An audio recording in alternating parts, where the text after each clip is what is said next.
better face skin, but this is some I got on short notice, so it was still nice. It's still like it's like rubbery. You hitting this, bro? Yeah, I hit it. Okay. I'll hit it after this. Damn, this shit crazy. Yeah.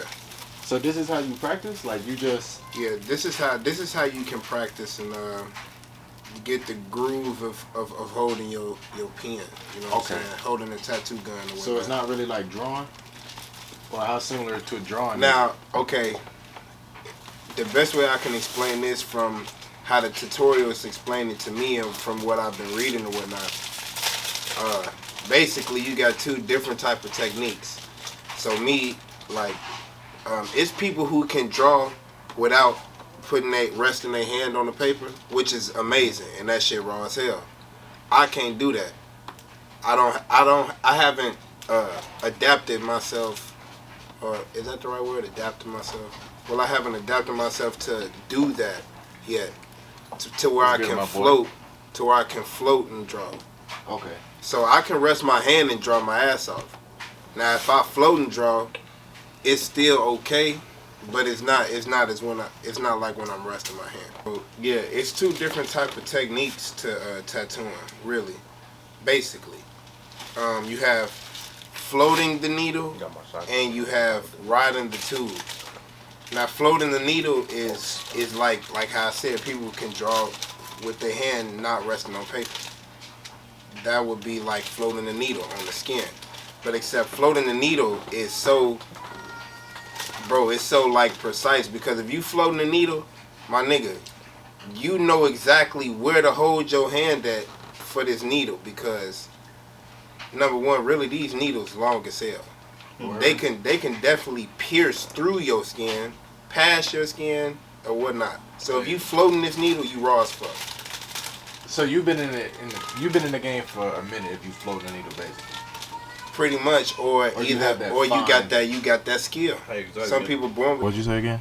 His very first tattoo, he tried floating the needle, and this is him with his very first piece, riding the tube.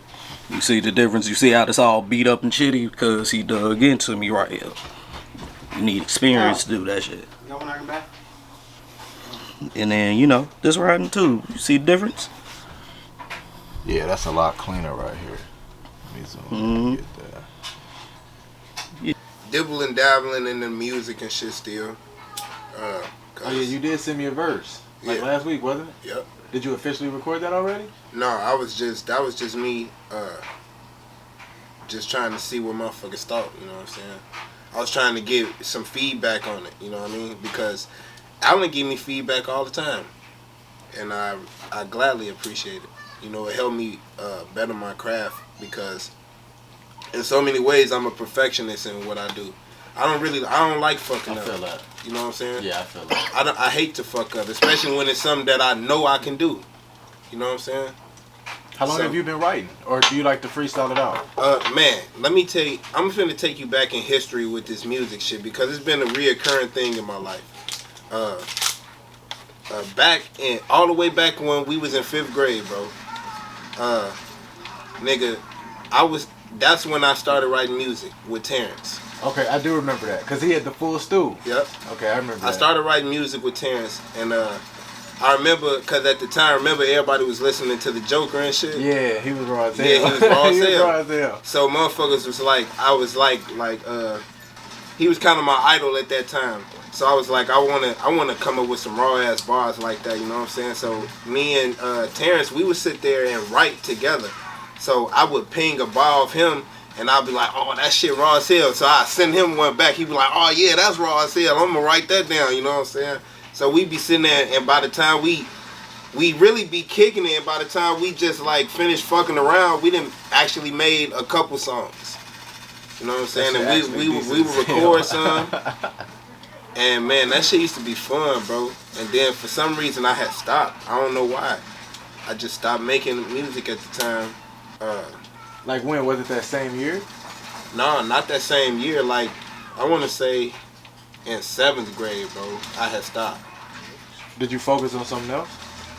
At that time, remember, I was grinding on football at that time.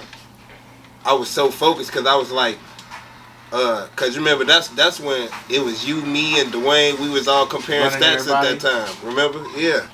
So I was trying to keep up with y'all, cause I'm already know. I'm like, damn, these niggas low key raw as hell. So I gotta step my game up. So y'all used to be my motivation on that side, but I digress. Yeah, I went off on that, and that kind of took my focus off the music. But I was still listening to other music, like my favorite artists or whatnot, and music that other people put me up on. Even old stuff that I'll listen with my granny. I love music, bro. I listen to anything. Death metal. I listen to soul, jazz. I listen to anything, bro. So you love, that's a true love for music if you listen to anything. Cause I'm one of those people too. Like a lot of people don't know that. I went to Terrence Studio one time, and to be honest, I ain't really stay there long enough to get a feel on it. But I catch myself now like just writing music, listening to beats. Like on the way over here, I was just listening to an instrumental.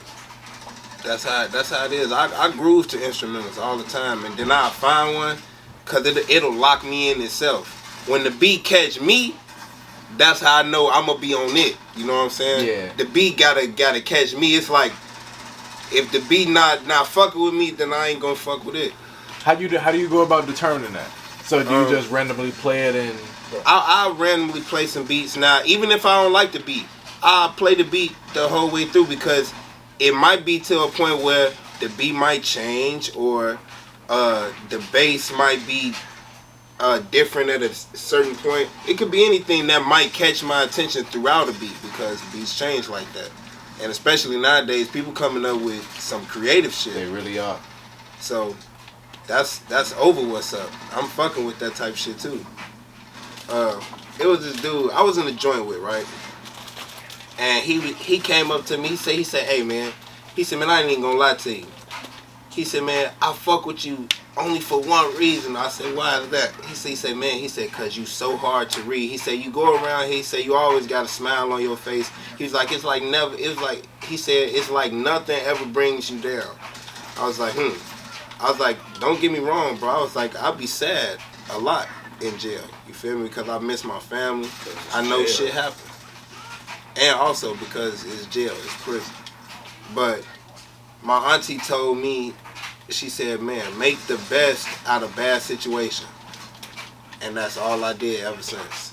When I was in prison, I made the best out of everything. I lived as best as I could in prison. As best as I could. Don't get me wrong. Still fucked up. Overly fucked up. But I tried to do my best. You know what I'm saying?